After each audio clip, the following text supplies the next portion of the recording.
Il-katavru tal-Ġermaniż Mike Mansholt li nstab mejjed f'Haddingli fl-aħħar ta' Lulju intbat lura għad-difna fil-Ġermanja.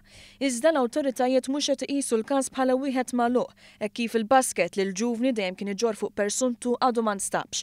Filwaqt li l-familja ta' Mansholt għadhom qed jittamaw li dan jinstab minħabba l-affarijiet prezzjużi li kien hemm fih fosthom GoPro li fiha kien hemm ritratti li ħal-ġuvni waqt il-btala tiegħu f'Malta. Il-katavru ntbat lura l-Ġermanja tul il-jum tal-ħamis fejn fil-jiem li ġejjin mistenni jsir il-funeral u d-difna mill-familja tiegħu. Sa dan it-tant għadu qed isir tiftix għall-basket li fih kien hemm il-mobile u l-kamera tal-ġuvni. Minħabba li dan għadu ma nstabx l-awtoritajiet qed jissuspettaw li l-basket tħalla x'imkien bi żball jew li dan insteraq qabel jew wara l-mewt taż-żagħżugħ. Qed jikkunsidraw ukoll li l-basket waqaf xi xaq tal-irdumijiet ftit il-bogħod minn fejn instab il-katavru.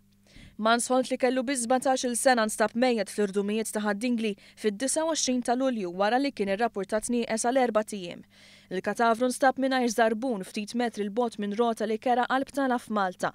Esperti qalu li l-ħsarat fuq din ma jidhirx li huma riżultat tal-waqa' mill-irdum li allegatament ikkawżat il-mewt taż-żagħżugħ.